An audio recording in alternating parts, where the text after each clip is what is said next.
This course is presented to you free of charge by TTJ Tech Services of www.ttjtech.biz and by Stir It Up of www.stiritup.com. And remember, stir is spelled with a U, not an I, so that's STURITUP.com. TTJ Tech Services and Stir It Up are pleased to offer this course to you to the glory of God and to the benefit of all those who listen.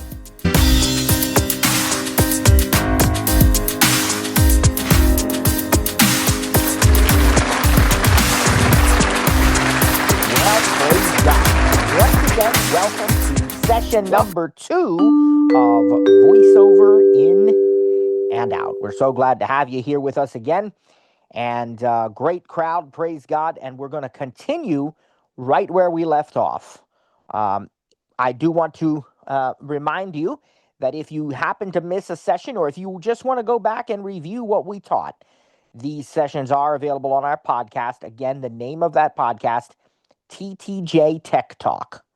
TTJ, Tango Tango Juliet, Tech, T-E-C-H, Talk, T-A-L-K, on your favorite podcast platforms. And session 1 is already out. We got that published Monday night, just a few hours after the actual class. So we've been talking about the fundamentals. Remember, we said, what are you watching when you watch the Super Bowl or America's Got Talent or the World Series or whatever it is that you might enjoy? And you are watching, the answer is you're watching the masters of the fundamentals, people who are so good at the basics, the skills, that everything else just works, then it kind of falls into place. And we believe that same truth applies to learning voiceover, because there are so many predictable patterns and fundamental concepts that if you learn them, you can use almost any app or any website.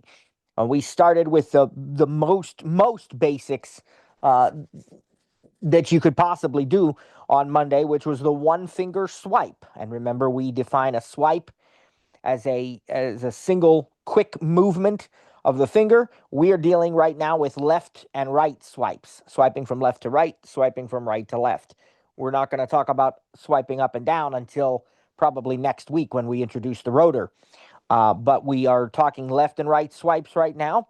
We also learned that we can tap anywhere on the screen to bring focus. Remember the voiceover cursor, that rectangle that highlights each item that has focus. So we can swipe or we can tap to bring focus to any item. And then once we've done so, we can double tap to activate that item, whether it's opening an app, inserting a character on the keyboard, whatever it might be.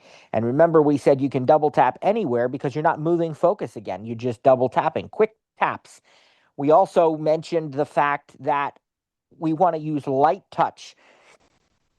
And Rita brought that point up so accurately the other day, that we want to use a very light touch. We don't need to pound on these devices. It's capacitive touch, so it's the electronic impulses, right? And so those are the most basic gestures that we could possibly have, and we are going to continue along that same track today, but we're going to define several areas, first and foremost, of the home screen that we might experience when we tap and when we swipe. Now, you know that the lock screen is the thing that first appears when we wake up our devices, either by tapping on the screen, lifting the device, pressing the side button, any of those kinds of things will bring up the lock screen. And if you have Face ID enabled, if you're looking at your phone in a manner of speaking, you don't really even have to have eye contact with it as a voiceover user, but we'll talk about that later when we talk more about Face ID. But just know that when you do that, you are unlocking your phone, but it's still on the lock screen. And so we then learned a go home gesture, which is absolutely essential if we're going to use our device in any manner. And we go home by, if you recall, placing a finger at the bottom edge of the screen, kind of near the center. We hear a little blip sound, as I call it, and then we swipe up to the second sound, swipe up till we hear the second sound, and then we lift our finger, then and only then. And or if you get it wrong and you don't hear that initial blip, you try again. But you once you get to that second sound, now you are home and you are on the home screen. And you move around on the home screen with your taps and your swipes, as we discussed on Monday. And that's how you get from place to place on the home screen. But what are you experiencing when you're on the home screen? What different things might you see on the home screen? And the home screen is actually divided up into several components that I'm going to teach you about. We're going to talk about each one today. If you're taking notes, that's great. If not, you can listen back later or just learn it now. But there are several components. We have the app and widget area. We have the dock. We have the page selector. And we have the status bar. And then from the status bar, we can get some other things. But we have those basic areas of the home screen, the app area, or the app and widget area, as I like to call it, the dock, the page selector, and the status bar. So let's talk in depth a little about each one of these things right now. I'm going to grab my iPhone here.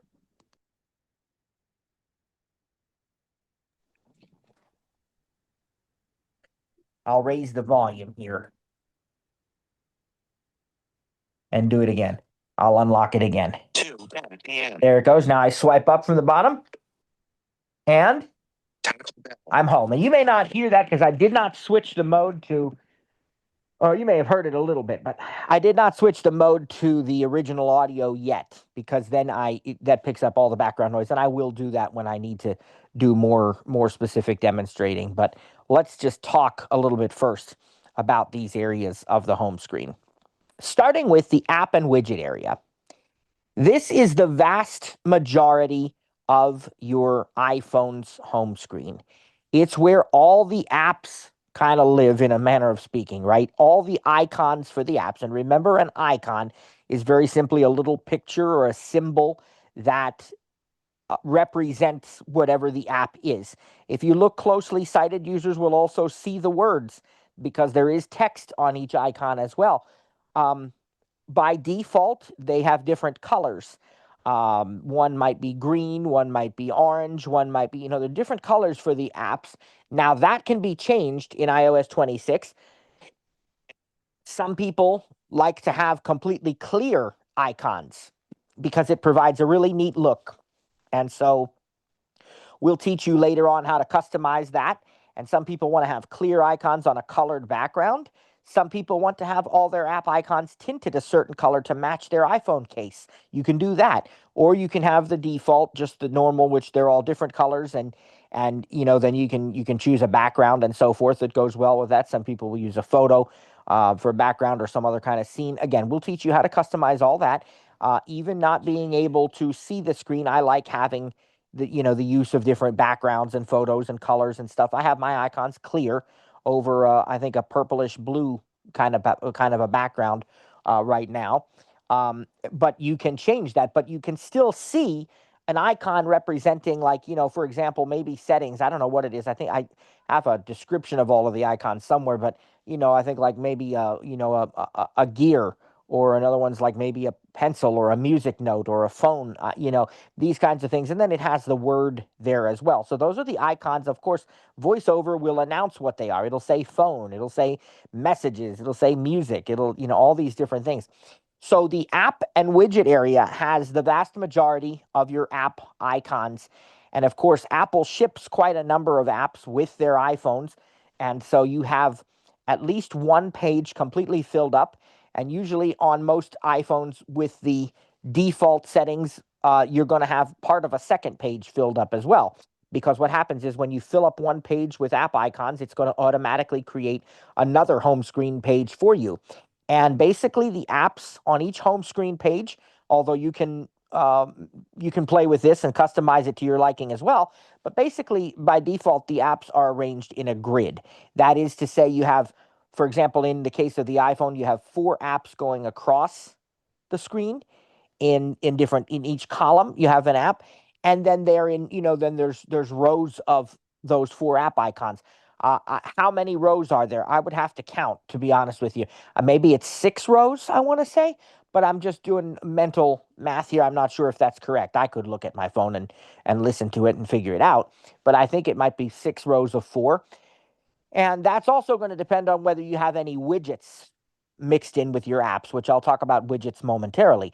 But just know that that's the first and kind of main section of the home screen is your app area, and you can have multiple home screen pages. Each page is going to have different apps. Later, we'll learn how to make folders. Someone asked about that already. I think you can group apps together in folders so that relevant apps go together the way you like them. Maybe you want to have all your productivity apps in one folder, all your apps for movies and TV streaming in another folder. Whatever you like. And Apple actually creates one folder for you by default. I think it's called Utilities, and it's on page 2, the second home screen page. And that has several things in it, but you can move those around. You can, do whatever you want. And so we'll learn later on in the course how to reorder apps, rearrange apps, create folders, and that sort of thing. But know that that is possible. Some of you may already have it. And that's all the app and widget area. And then I'm going to show that to you in a few minutes. Let me talk about the next area. The next area that I want to talk about is the dock. Now, the dock is a row of app icons also, and there's also 4 apps across in that row as well. But the difference is the dock is persistent. Now, what do I mean by that? Well, it's the very bottom row, as far down as you can go, past the page selector, which we're going to talk about shortly, at the very bottom of the screen. But here's what persistent means. It's the same no matter what home screen page you happen to be on. I have currently 9 pages of apps. I need to consolidate that a little bit. I might be able to get that down to about 8. I don't personally care for folders. Nothing against Apple, nothing against their implementation. It's fantastic. For me, I prefer to just have all my apps out there in a way that I like them. It's personal preference, as we often say. But so I don't use folders. So I do have, 8 or 9 right now, 9 pages of apps. But no matter which page I'm on, whether I'm on page 1, page 6, page 7, whatever it might be, page 8, all of my dock icons are the same on every page. And so you can think of this as a place where you might put your favorite and most used or most important apps. By default, right out of the box, they're going to be phone, Safari, messages, not email messages, but text messages and iMessage, right? We'll talk about that later. And music, phone, Safari, messages, and music. So that's at the very, very bottom of the screen. And again, that's persistent across all home screen pages. Now, the dock is even more useful on the iPad, which we'll teach in the spring, but this is the dock on the iPhone. And so that's really the primary purpose of it on the phone is just that it houses the apps that no matter what page you're on, you want to be able to get to those apps, right? And so that's how that works. In between the app and widget area and the dock, we have a page selector. And that's a combination element. You can double tap it to activate the spotlight search, and then you can search for things on your phone. We're going to demonstrate that next week, I think. I don't think we get to that today, but we'll see. But next week, we'll demonstrate Spotlight. So if you double tap on that page selector, it's going to open the search for you, Spotlight search, and you can search your iPhone and search the web and all sorts of things with that. But you can also, for the first time, swipe up and down on it. We're now going to start swiping up and down. And really, we're not going to talk about the up and down swipe much until next week with the rotor, but this is the first time we're going to introduce it just a little bit, because when you land on that page selector, you can swipe up to go to the next home screen page. You can swipe back down to go to the previous home screen page. I'm also going to teach you a scrolling gesture here shortly. That's another way to change pages, but I don't want to get too far ahead too quickly. So we've talked about 3 areas so far: app and widgets, dock, and page selector. So what I'd like to do now is demonstrate those 3 areas for you actually, I will just go ahead and tell you about the 4th one, because there's really only one more, and that is the status bar. The status bar is at the very, very top of the screen above everything else. You cannot get to it by swiping on the home screen. You actually have to get to it by touch. That is to say, you have to lift your finger and reach up and touch the very top For me, I like to do the top left corner on the iPhone of the screen to get to the status bar. And then you can swipe left and right between icons on the status bar. The status bar is going to give you access to what time it is, your battery percentage, and various other details depending on what's happening at the moment. It's also the place that houses what is known as the dynamic island. And I will talk about the dynamic island shortly, but not yet. Again, I want to take this very, very slowly and not overwhelm our new folks. So, what I want to do now is I want to do some demonstrating, show you each of these areas, and that means I do have to put on the original sound.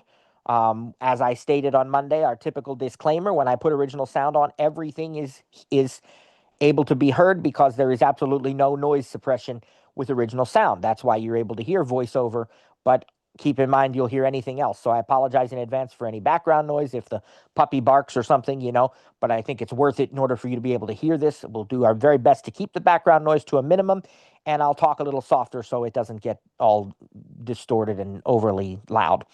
Give me a moment to turn on original sound.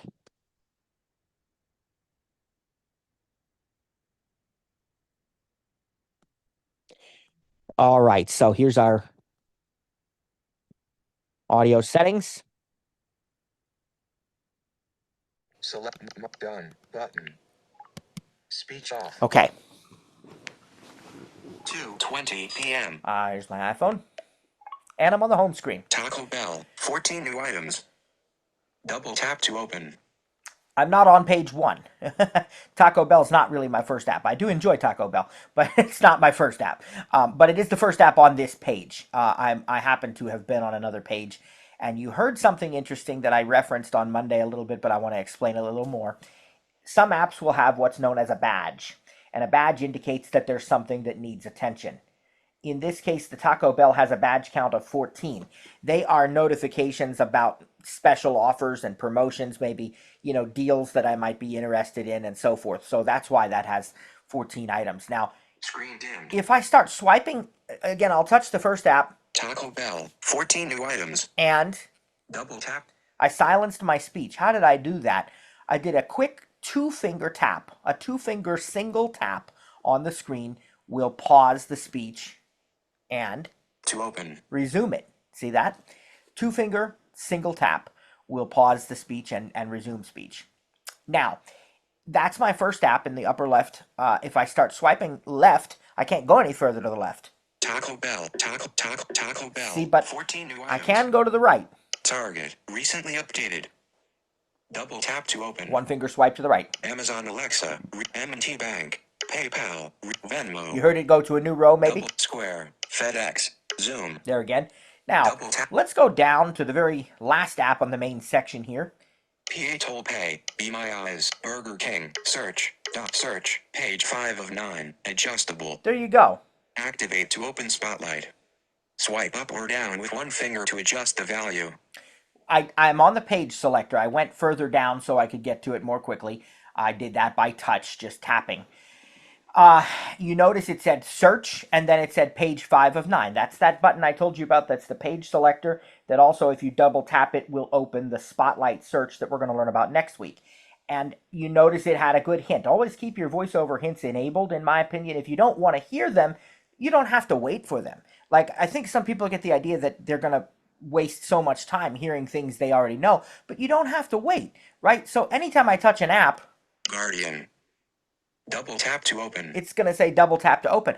I don't have to wait for that. If I touch an app, I can just... Zoom, Business Suite, Ember, Hilton, Cat, My Shop, Guardian. See, there's no reason I have to be slowed down by that hint, but the hints will remind me of things that I might have forgotten or that, maybe I didn't know. So we always encourage people, leave your hints enabled, and it's not going to hurt anything. So that page selector gave me a very nice hint. It told me double tap to open Spotlight, swipe up or down with 1 finger to change the page, basically. It said to adjust the value, but listen to it again. Burger King search, page 5 of 9, adjustable. Activate to open Spotlight.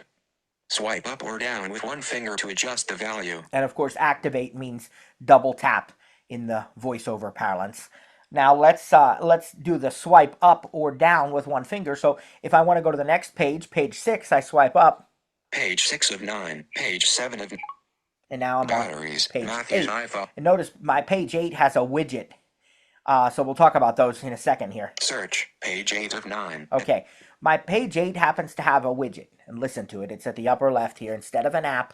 Batteries. Matthew's iPhone, 85% charged. Matthew's Apple Watch, 100% Matt's AirPods, 100% charging. Matt's AirPods case, 81% charged. IHG. Okay. Double tap to open. American. Recently Excuse me. updated.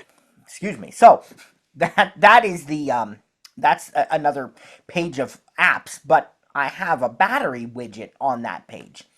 So this is a good opportunity to say what is a widget, because I told you before it's the app and widget area.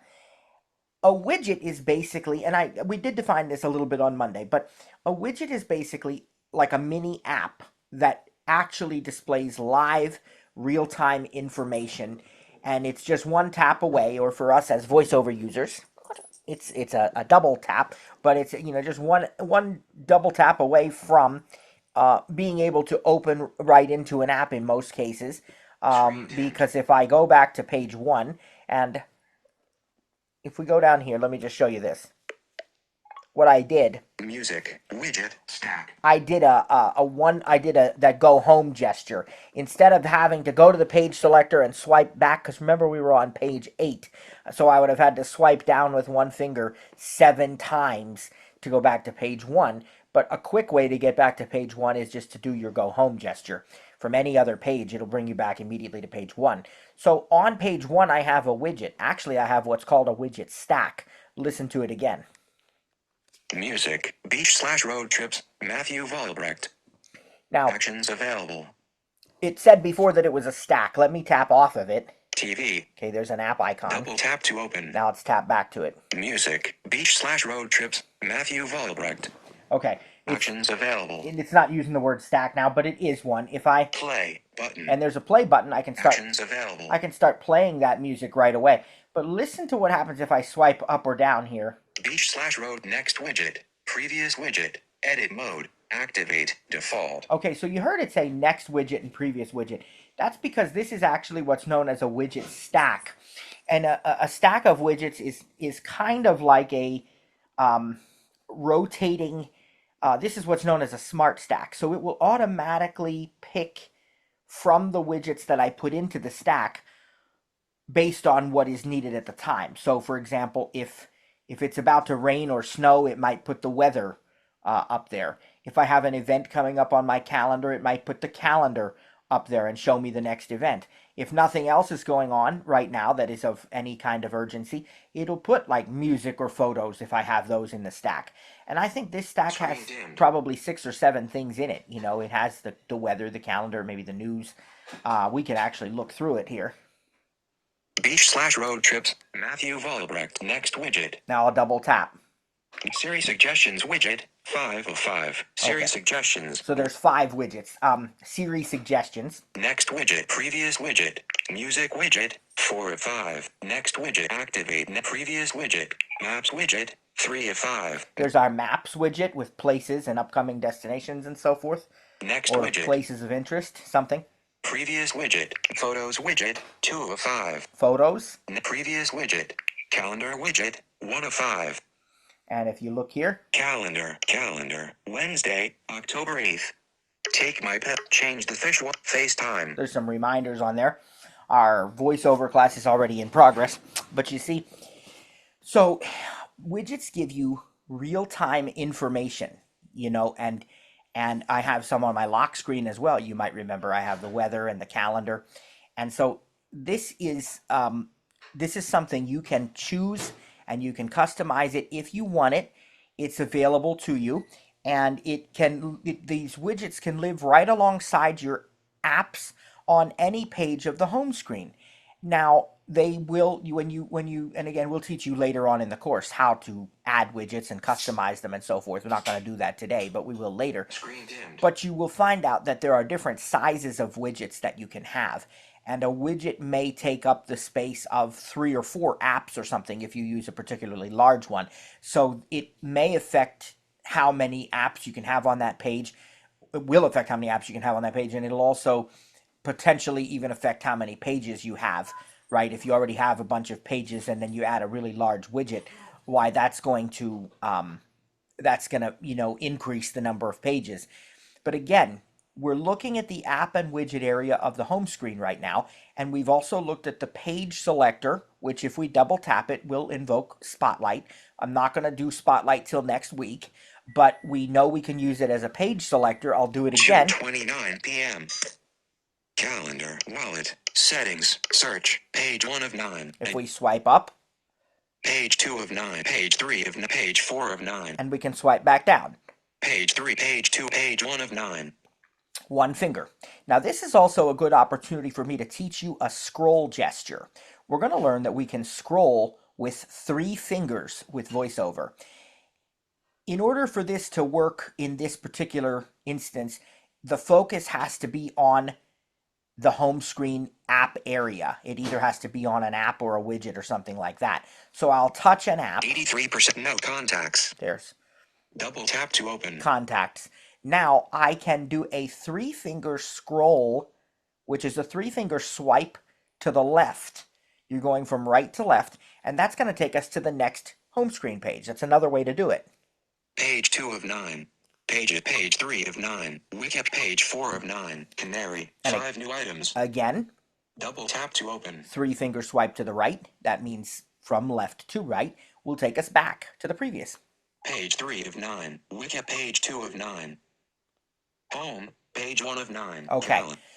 Again, that's a 3-finger swipe left and right. Now we will learn about 3 fingers up and down later, which is a scroll within the same page, like a really long web page or document or something. You can 3-finger swipe up and down, but we're not going to focus on that today.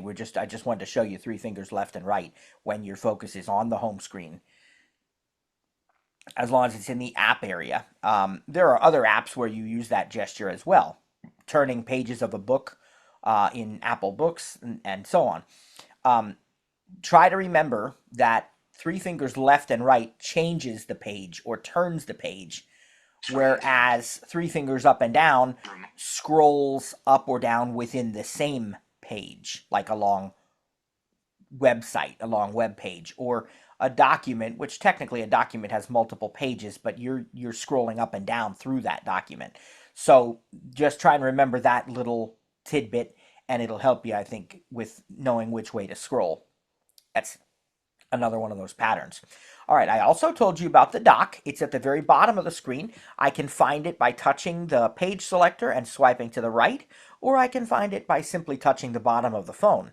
So let's see. Search, page 1 of 9. There's the page selector. If I swipe immediately to the right. Dock, phone, 74 new items. Wow. Double tap to open. Voicemails, missed calls, lots of stuff I got to check there. That's a badge. But you see, that was at the bottom. It's at the bottom left, by the way. Phone, 74. And if I swipe to the right. Safari, messages, music, music. And that's it. Double tap to open. No matter what page of the home screen I'm on, those 4 app icons are going to remain the same. I told you, phone, Safari, messages, and music. And let me just show you that. Search, page 3 of 9. Now I'm on page 3, but listen to the dock. Dock, phone, Safari, messages, music. All the same thing, right? So that is the dock. Now, the last area of the home screen that I told you about, and you can even see this sometimes in other apps. It's not only on the home screen. This exists even when you're in apps. It's the status bar. And you get to it by touching the very top edge of the phone. I'm going to do the top left corner. 2:33 p.m. Status bar item. If I swipe right. Primary cellular, 3 of 4 bars, signal strength, home dash 83% battery power. Secondary cellular, 3 of 4 bars, secondary. And that's all that's there right now. One of those was my Wi-Fi network name, so I just skipped over that. But I have two eSIMs. I have a primary line and a business line. That's why I have primary cellular and secondary cellular. And I have the time. If I go to the left of the time, 2:33. Dynamic island, empty. Status bar item. that is the dynamic island. Now, what is the dynamic island, by the way? The dynamic island is a place on the top of the screen where certain information will appear when it is needed.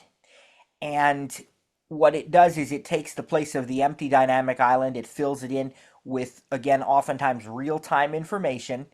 And if you double tap it, it will open up into the app where that, whatever that information is. So, for example, let's suppose that I set a timer, and I'll just use SIRI to set a really quick timer here.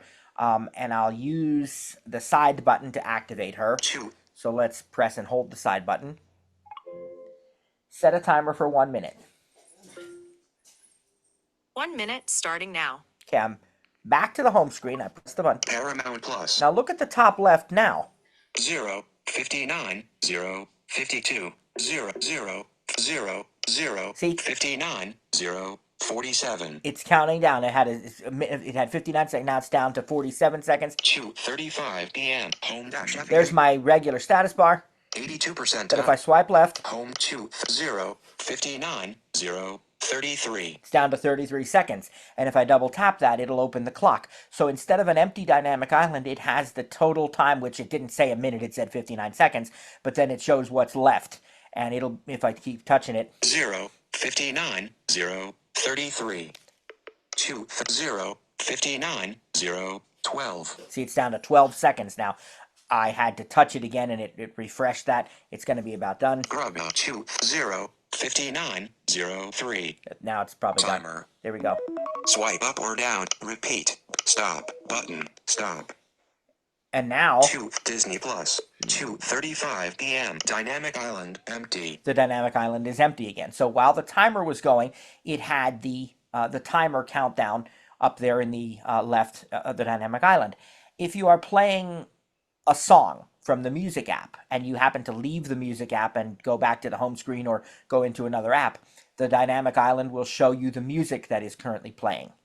If you are on a phone call or if you receive a call that is being screened where it's asking the caller the reason for calling, it's going to have your phone call time or your screening up there in the dynamic island. Even some third-party apps, if you order food on DoorDash, for example, or you request a ride with Uber, it's going to show you the status of your DoorDash order or your Uber driver. It's going to show you that in the dynamic island when you leave the app. So all of those things are there, and those are part of what are known as live activities. And live activities also work on the lock screen, not only in the dynamic island, but when you unlock your phone with Face ID. Excuse me, there the puppy's barking because she's trying to get some of my son's food. If she keeps barking, I'll change the audio to the noise suppression. But we'll see what happens. I think that's probably what's going to have to happen. Yeah, I think we're going to do that for a minute. More. That way you don't have to be distracted there. Let's do that. Noise removal.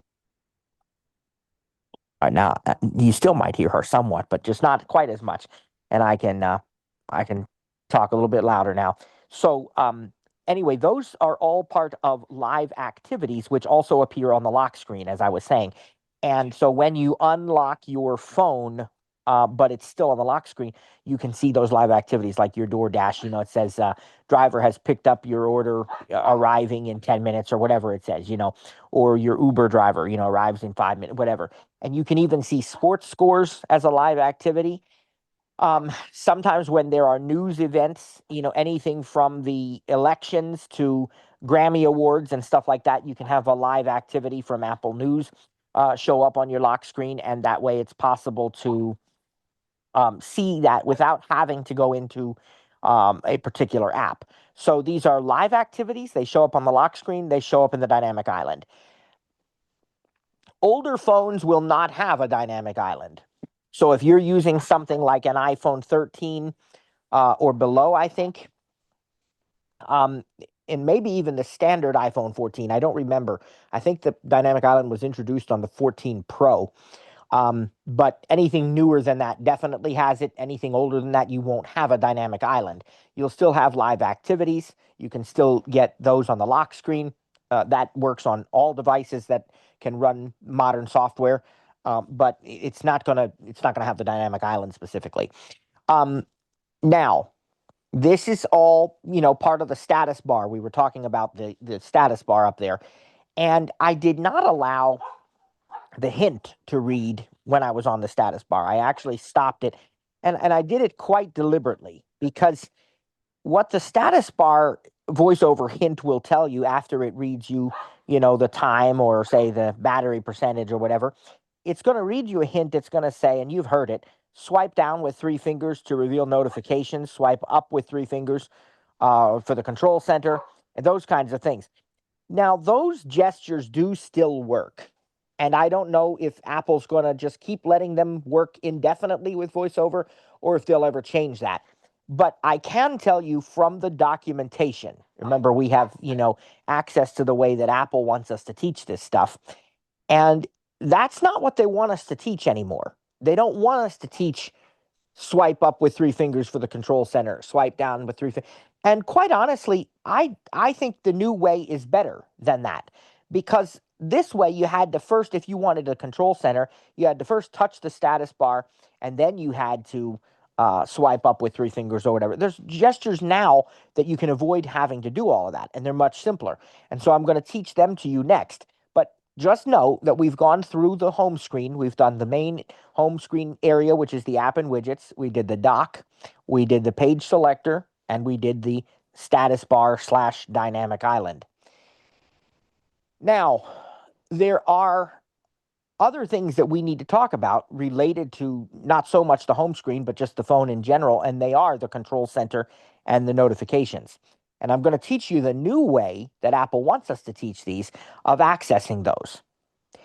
They are based on the same gesture that you use to go home. You remember the go home gesture? You touch the bottom edge and swipe up to the second sound. Well, if you decide to start the gesture from the top of the screen instead of the bottom, kind of the reciprocal, right? Instead of going from the bottom and swiping up, what if you start at the top and swipe down?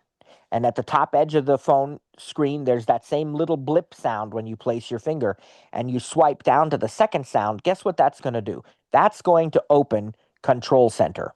Now, for those who don't know, Control Center is a place where you have quick access to common iPhone controls, and some of it is customizable as well. You can actually have things that you choose to have in there from different apps and different shortcuts, and the control center is actually divided up into multiple pages.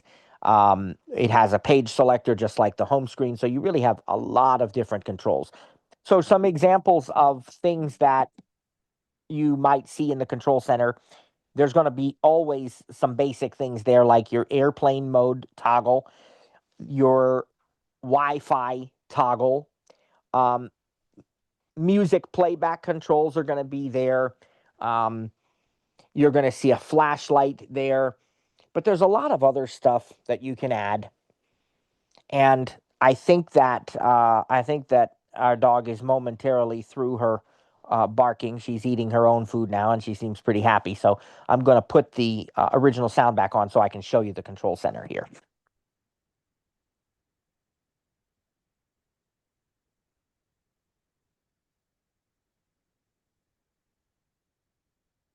Select done button. Speech off. I just got a notification 2:43 p.m. on my iPhone. The Weather Channel, 5 minutes ago, Everett, PA, freeze watch until Friday, October 10th, 9 a.m. EDT. Weather, now, Freeze watch, near your location. These conditions are expected by 11 p.m., October 9th. Interesting, we have a freeze watch because it's supposed to get pretty chilly. So those notifications popped up. We're going to talk about notifications here. But since I mentioned Control Center, let's do that first. So let's go to the home screen. While and do not. Now, Wikipedia. remember, it's the opposite. I take my finger to the very top edge. I'll do it on the upper right. I'll hear a blip sound, and I'll swipe down to the second blip sound. Control center, airplane mode, switched button, off. There's airplane mode. Double tap and hold to show more controls. AirDrop, switched button, on. Wi-Fi, switched button, on. Now, Double tap to toggle setting. Actions available. double tap to toggle settings. So these are toggles. You just double tap them to change the toggle state, right? If they're on, you double tap to turn them off. If they're off, you double tap to turn them on. You also heard one of these say, double tap and hold to show more controls. So it's time we learn another gesture because it's very useful in the control center. The official name of this gesture, write it down if you're taking notes. It'll help you. You want to remember this. It's the long press. The long press. What is a long press? Well, for non-voiceover users, it is literally what it says. You press it and hold it. Long press, right? Tap and hold. For voiceover users, you got to double tap and hold because voiceover changes the gestures, right? So double tap and hold for a few seconds. You're going to hear a little noise and you'll know, and that is a long press. For folks who are not comfortable doing a double tap and hold, maybe, dexterity issues, they can't keep their finger steady when they do a hold gesture or something, you can also triple tap if that's easier instead of double tap and hold. You just tap 3 times. But a lot of these controls support the long press gesture to give you additional actions. So I think Wi-Fi does. Let's try it. Wi-Fi, switched button, on. If I just double tap that, it's going to turn Wi-Fi off temporarily. But if I long press it, yep. Airplane mode, off. Wi-Fi, not connected, but AirDrop, contacts only, cellular data, primary, button, Bluetooth, Matt's AirPods, button, personal hotspot, off, button, VPN, off, satellite, not available, satellite, not available. Now, to get out of this, I'll swipe up from the go home gesture. But notice what I got. Airplane mode, AirDrop, Wi-Fi, switched button, off. Oops, I turned it off. Double tap on. It's back on now. So notice that I got a whole bunch of additional options that I didn't have before. Bluetooth, VPN, satellite, all these different things just by long pressing. That gave me a context menu of additional options. Long press is going to be your friend. You ought to try it almost everywhere you go because it's going to oftentimes give you contextual menus and additional options. All right, I'm back in the main control center here. Let's see. More controls, button. You can get more controls. Double tap to expand. That Swipe way. up or down. And that's probably going to do the same thing as the long press there, quite honestly, and give you additional options that we had. But AirPlay, AirPlay.audio, AirPlay, not playing. Previous, dimmed, play, button, next, selected, focus. So those were playback controls. Nothing's playing right now, but I could go to, play, pause, that kind of thing. And I have a whole bunch more here. I have a focus mode turned on. Page 1 of 4, favorites. We will look at what focus modes are later. Selected, selected, focus, do not disturb, button, brightness, 56%, adjustable. That's a slider. I swipe up and down with one finger to adjust the value. That's screen brightness. Volume, 100%, adjustable. That's a slider. Swipe up or down with one finger to adjust the value. All right. Flashlight, switched button, And off. Again, all I'm doing. Double tap to toggle setting. Swipe up or down to select a custom action, then double tap. Well, we're going to talk about custom actions next week, but all I'm doing is swiping left and right through these controls, right? And double tapping the ones I want. Flashlight brightness, off, adjustable, screen recording, button, remote, button, screen mirroring, button, ping my watch, button, scan code, button, recognize music, button, visual intelligence, button, mute, switched button, off, new reminder, button, local capture, button, page 1 of 4, favorites, and adjustable. It's adjustable. There's 4 pages in the control center, but again, when you're done with this, you just go home. Okay? Wikipedia. You can customize what's in the control center, And I should have shown you that, I guess, before we got out of the control center. Let me get back into it. Edit mode. Control center. Airplane mode. All right, airplane mode is technically the first option, but if you swipe to the left, I want to show you some things. Do not disturb. Image. Alarm set. Image. Verizon. Status bar. Cap P. Cellular. 80% battery. Home dash F. Verizon. Cap P. Cellular. Dynamic island. Power. Button. There's a power button. Add controls. Button. And there's an add controls button. Add controls. And that's button. it. These are at the very, very far left, upper left corner of the screen when you are in control center. Power, it's another way to turn your device off, and different options there. And also the add controls button. So that's how you can add and also technically remove and reorder what's in the control center. There's a lot of things you can add to the control center, or maybe you want to take some away, but that is where you do all of that. So know that that's how you go into that. And again, now I swiped up from the bottom to go home, so that we're back on the home screen. All right. Let's see how much time we have. It's 2:49. All right, great. So the next thing I want to talk about is notifications and the notification center. Now, as you probably know, but maybe some of our new users don't yet, your device is designed to keep you informed of what's going on in your life, but in ways that you choose, so that you can minimize distractions and maximize whatever it is you're choosing to do, productivity or whatever. But there has to be a way for your iPhone to alert you of important things, right? And that's been true since the very first iPhone, because it always had a calendar on it. Well, if you're going to have a calendar and later it got reminders, and any good calendar is going to have to notify you of upcoming events. And you had the Messages app right from the beginning. So you have to get notified when somebody sends you a message, right? Well, all of these are done through what are called notifications.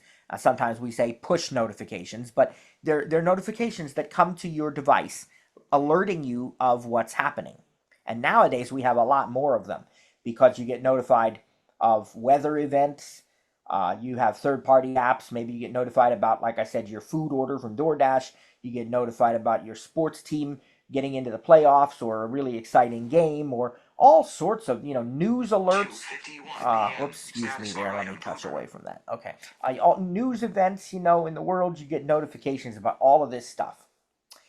And there are so many ways that you can customize how you get notified, what apps can notify you, when they can notify you. There's so much we can customize, but we're not going to do that today. That's something for much later on in the course. What I am going to tell you today, though, is how to work with the notifications that you do get. So there are several different ways that we may receive notifications. The first one is while I'm using my phone. So I'm actively using it. In other words, I'm checking my email in the Mail app. Screen dimmed. I'm reading a book in the Apple Books app. I'm browsing the web in Safari. Whatever it is that I'm doing, I'm using my phone at this particular moment, and I get a notification while I'm using it. That notification is typically going to be displayed as a banner near the very top of the screen. And when it happens, you will hear a sound, typically, unless you have your phone silenced, which we didn't even talk about, but if you do, then you may not hear a sound. But normally you're going to hear a sound. You can choose what that sound is from your settings. Again, we'll get there later. And depending on your VoiceOver verbosity settings, VoiceOver may or may not automatically read the notification. Mine does. I have it so that as soon as I hear a sound, it also tells me what the notification is. Now, there are two different kinds of banners for notifications. There are standard banners, and then there are persistent banners. Persistent banners will stay on the screen until you do something with them. And these are things like maybe weather alerts and some other things that they're just going to stay there at the top of the screen until you take some action on them, which I'll talk about in a moment. Most apps, however, do not deliver persistent banners, although to some extent that can be changed in your settings also. but most apps deliver temporary banners. Now, temporary notification banners are going to stay on the screen for just a few seconds and then they're going to disappear. Now, what happens if you're using your phone, you hear the notification, but you don't do anything quickly enough, or you deliberately don't do anything, and then the banner disappears? Can I get it back?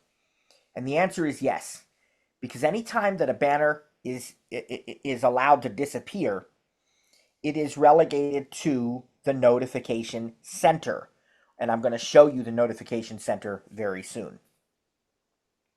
But before I do, let's talk about what if I actually do want to do something with that notification. Remember, I'm using my phone. That's the scenario. And a notification banner appears at the top. Well, the first thing you're going to want to do is touch it to bring focus to it. So you're going to touch near the top center of the screen, and VoiceOver will read the notification again. Or if you don't have it automatically read, it'll read it for the first time. So you touch up near the top center of the screen once you hear that sound, and you're going to get the notification read to you a second time. Now, here's the important thing you need to understand.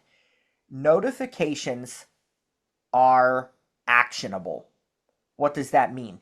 It means that I can take specific actions on a notification depending on what it is.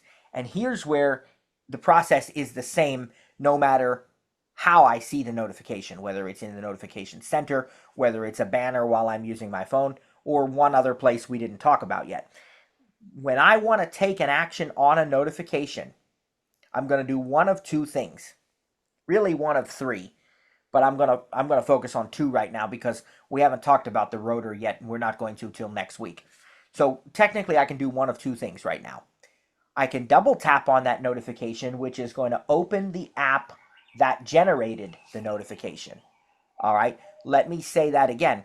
I can double tap on the notification, and what that's going to do is it will open the app that is responsible for generating that notification.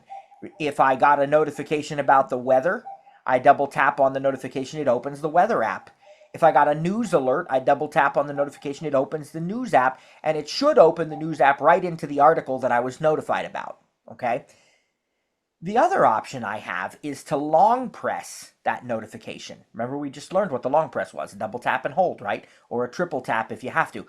And when I long press the notification, it's going to give me context actions for that notification. One of the actions that I will see is dismiss. A lot of people just resort to dismiss. If you dismiss a notification, it is gone. It's not even in the notification center anymore because you've chosen to dismiss it. That means I don't want to see it. I'm done with it. Okay? And sometimes that really is the thing you want to do with a notification.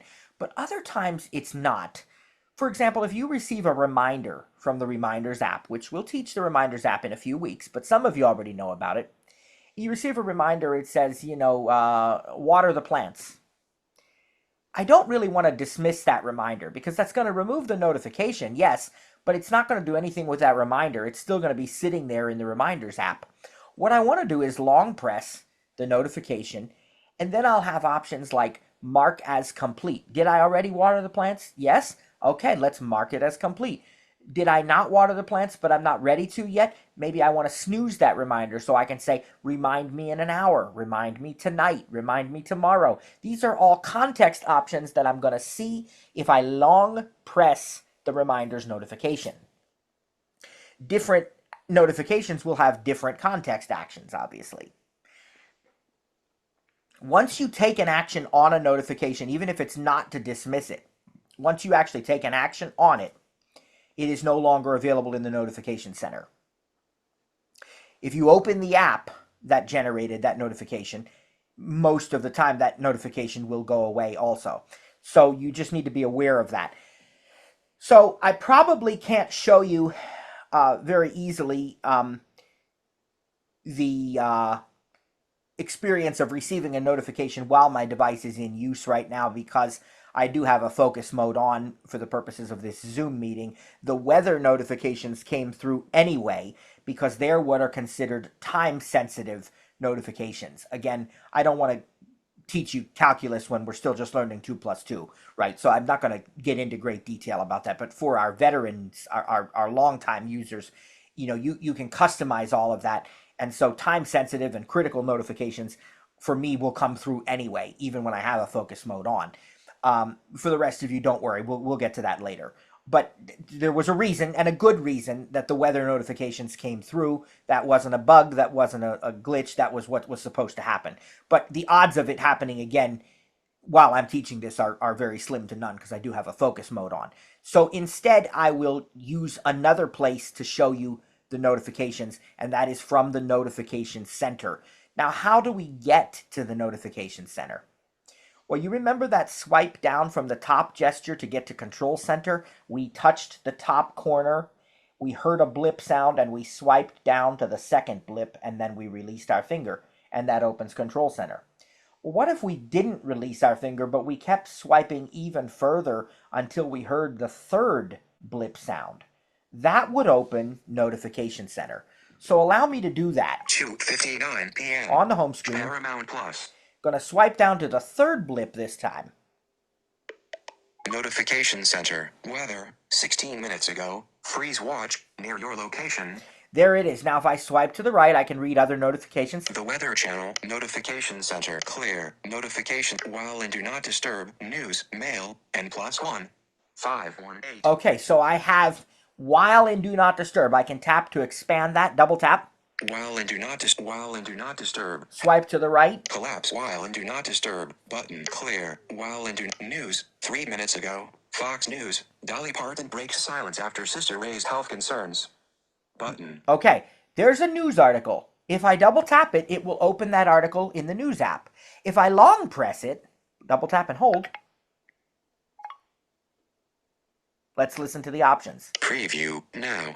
Read story. Button. Save for later. Button. Dismiss context menu. Read Button. story, save for later. Read preview. 1 day after now. And then, see, it gives me a 1 day preview after of it. Dolly Parton, Fox News. Okay. 1 day now. Read story. Save for later. Button. I'm going to save it for later. Preview. Fox. Dolly. 1 day now. Read. Save for later. Button. Okay.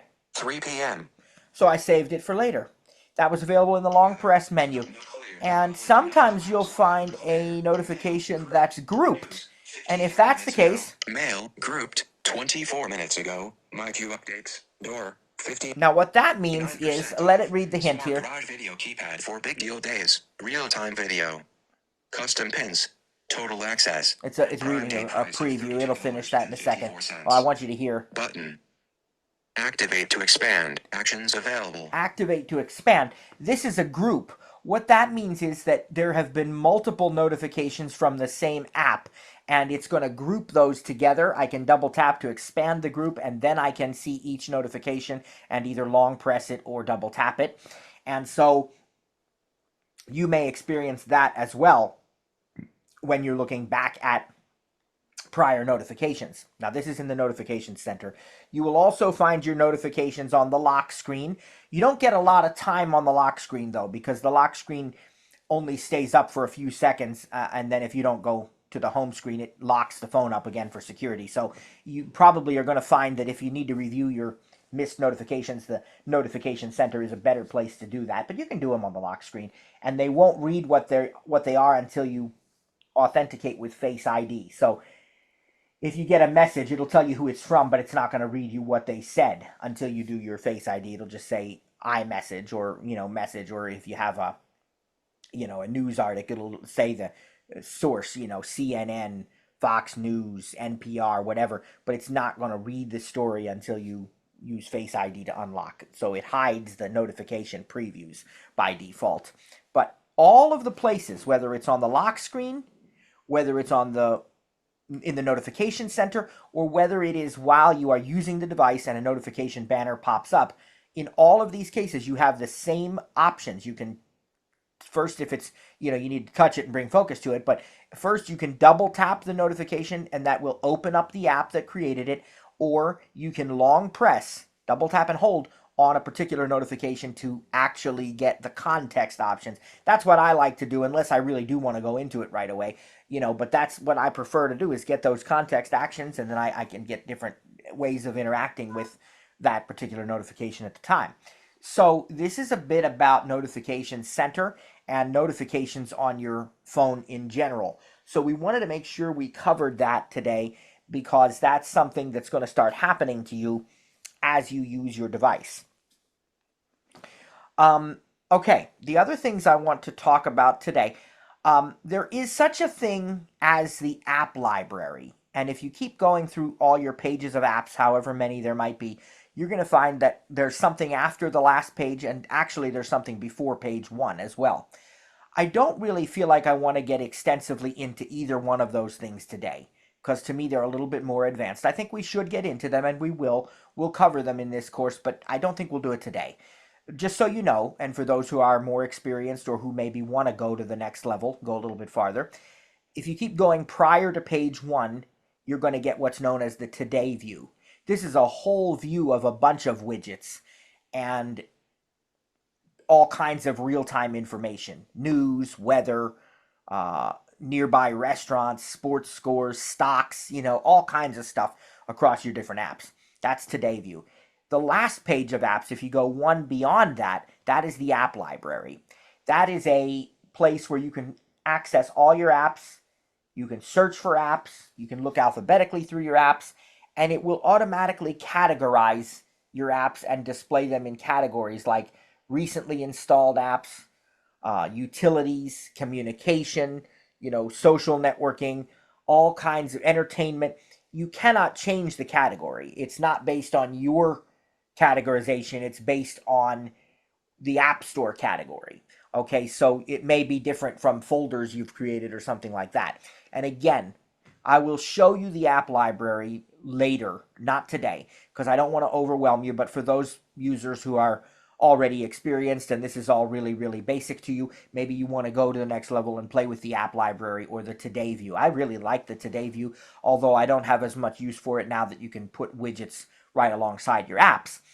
But Today view is still cool because again, it gives you a lot of widgets and a lot of stuff, and then the app library, I don't use it much. Um, but it is a convenient way if you don't remember maybe what folder you put an app in or what page it was on, or you accidentally remove its icon because you can remove an app icon from the home screen without deleting the app.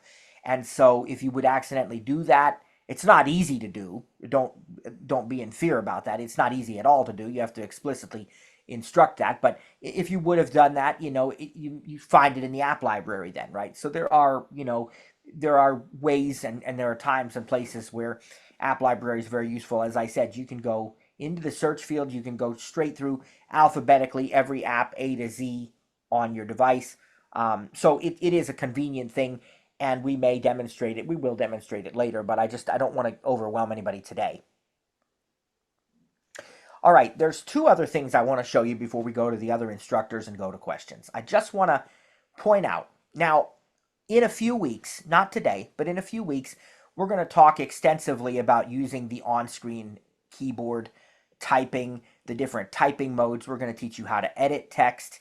We're going to teach you how to check spelling, how to format your text, all those great things. That's not a day one or even a day two kind of thing.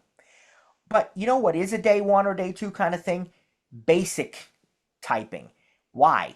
Because you might need it, right? If you're setting up a new device for the first time and you want to install an app, there's a good chance you're going to have to type a username or an email address or something in that app.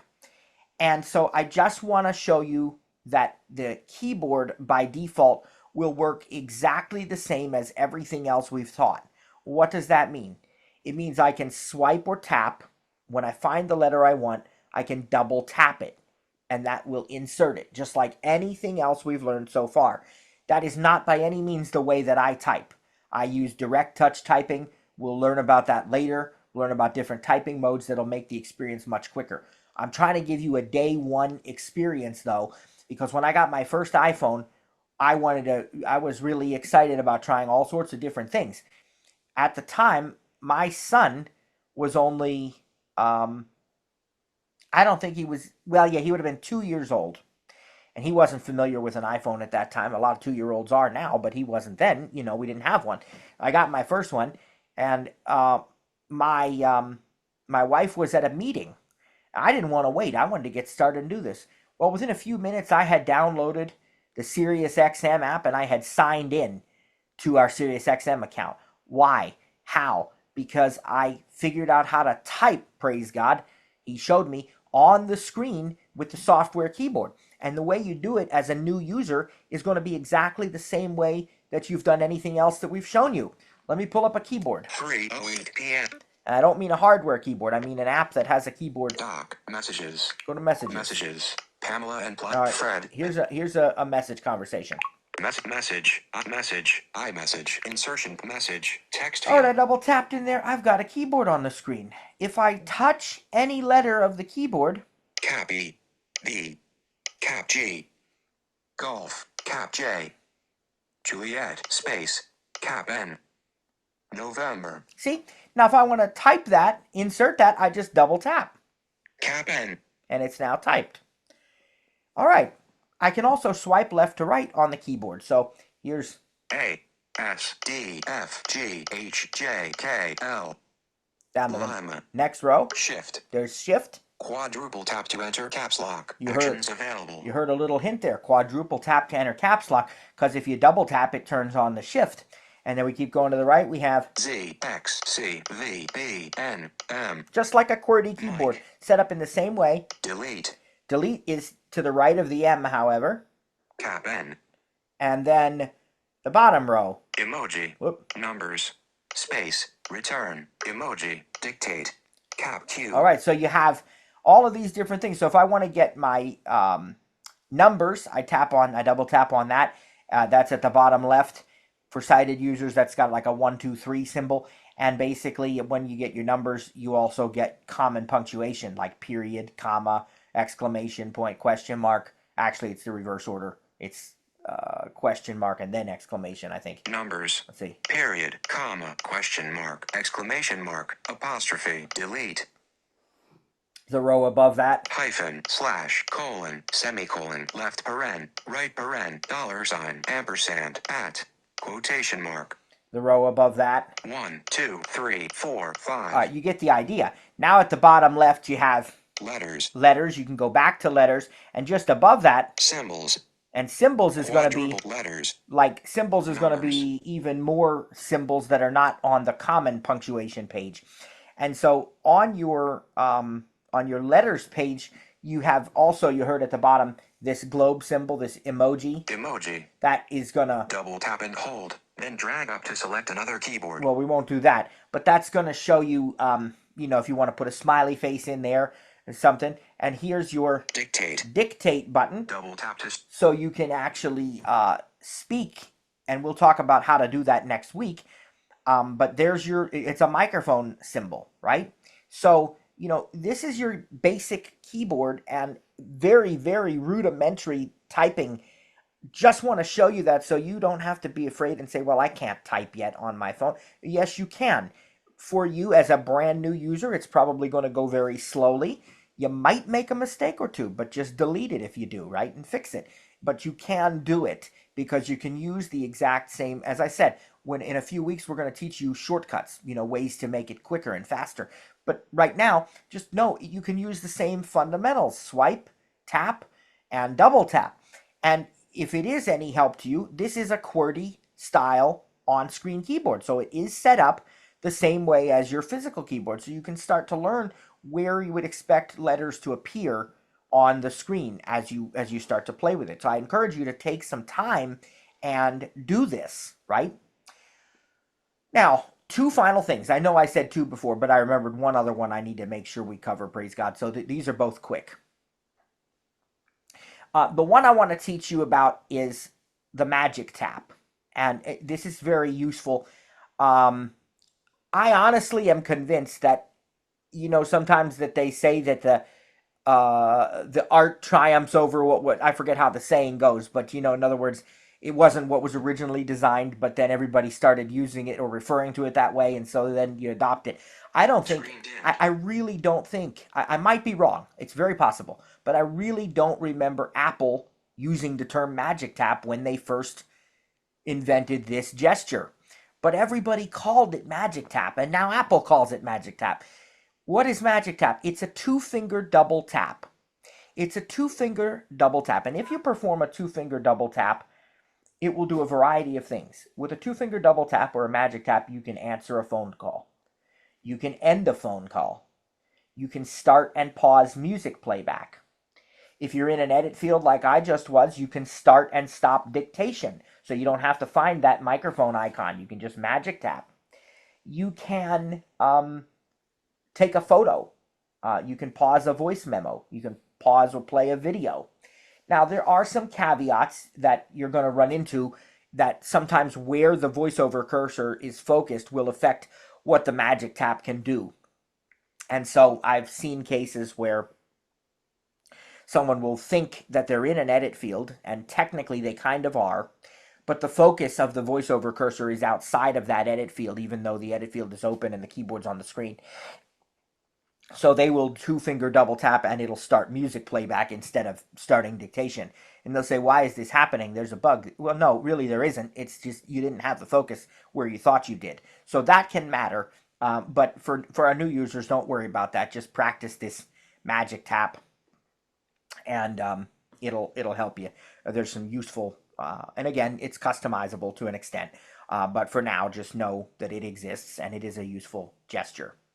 All right, the very last thing for today now, I want to show you how to quickly practice your voiceover gestures. We have not talked about iPhone settings yet by any means, and we will in coming weeks. But if you go to the settings app and you find accessibility and then voiceover, there's a lot of tools here that can help you between now and next Monday, or even beyond if you want to, but to help you to practice your gestures, the ones we've learned and many which we haven't yet learned. So one of the tools they have in there is a voiceover tutorial. It's like a getting started tutorial. It walks you through a lot of the basics. It'll probably take you further than what I've taken you so far because I think it covers the rotor and we're not going to do the rotor till next week. But praise God, we will do it next week. But yeah, I think it even covers that if I remember. I'm not 100% sure. But it probably takes you further than we've gone. And so there's a voiceover tutorial in there. It just kind of walks you through trying different gestures and so forth. There's also a voiceover practice mode. And in the practice mode, you can actually try different gestures to see what they do, and they won't actually have any effect on your phone. Now, you can get that another way without even going into settings. 3:16 Let me show you this. Home. Double tap to open. If I think it's a four-finger double tap. Starting help. To stop help, perform a four-finger double tap or two-finger scrub, or press escape on the keyboard. Now, we haven't learned about the two-finger scrub yet. We will, probably not today, but we will. But I'm in the help mode now, and if I touch or swipe or do anything, it's going to say what I did, and it's going to tell me what that gesture does. Touch, speak item. One finger swipe right, move to next item. Three finger swipe left, scroll right. Two finger double tap, Magic Tap. All things we've learned. And I just do them, and it tells me what they do. And when I'm finished, I just four-finger double tap again. Four finger double tap, start help, stopping help. And now we're out of help. App Store. Double tap to open. 3:17. All right, so what I'm going to do is I'm going to turn off this original audio because that's going to be important here.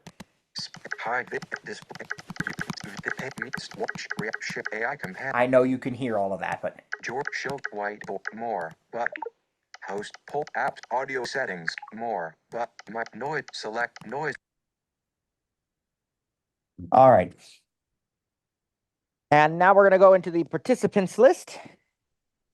And we're going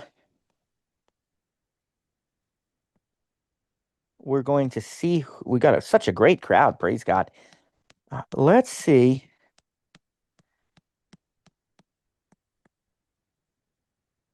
Who we have here from our instructor team.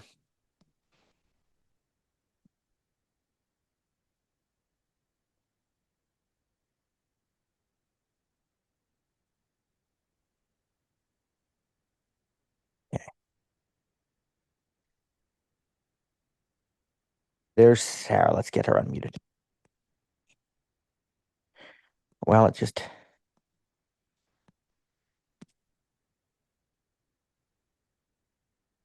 Okay. And Sarah, you are now a co-host. And so how you doing? Hi, Matt. Good. How are you doing? I'm doing well. That was good. Very hope we didn't freak anybody out, but that was as straightforward as you could possibly get it.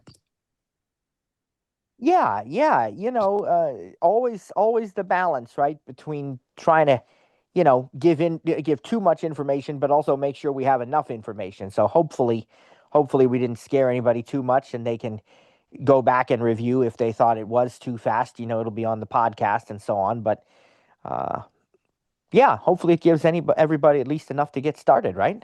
Yeah, it's super basic. But if you haven't handled an iPhone and you know, it's beginner. Right, right.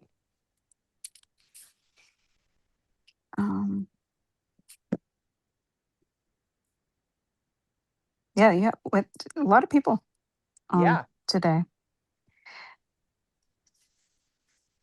yep, yep. Well, unless you have anything else, then I guess we will open it up to questions. Let's remind everybody again of our question guidelines, mostly for the sake of time and to keep order here. We want to keep the questions on topic. If you have a more advanced Apple question, we have our Tuesday sessions and our Saturday sessions. But let's keep the questions on topic, and let's keep them in the form of a question. We enjoy talking with you and getting your comments, but if we start letting people do that, we'll be here a lot longer than we intended to be. So keep them to questions. And, again, I think it depends on the day and the time, but I think let's try to keep it to, you know, one question per person, maybe two tops if you really have to ask a second one that's related or whatever.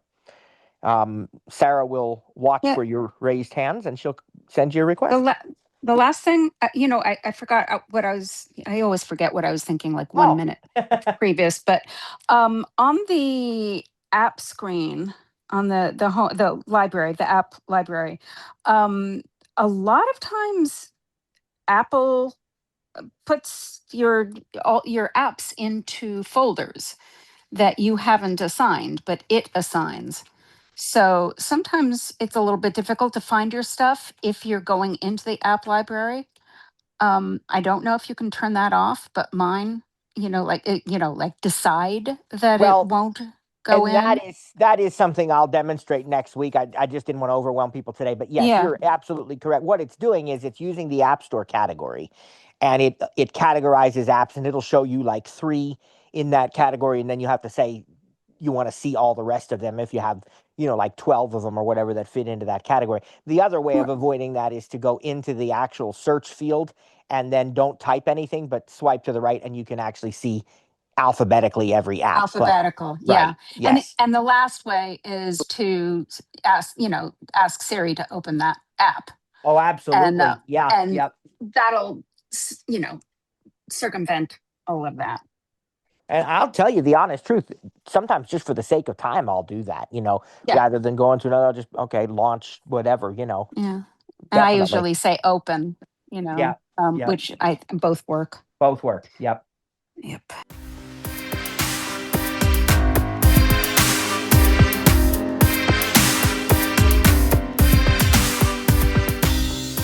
Thanks for joining today's session. Didn't get your question answered? Have an additional comment or feedback? Email us info@ttjtech.biz or info@stirritup.com. And remember, stir is spelled with a U. That's STURITUP.com. Or check out our websites for additional resources. That's ttjtech.biz or stirritup.com. And remember, subscribe to the newsletter when you're there. That way, you don't miss out on any upcoming announcements or events. Thanks for joining us. God bless, and see you next time.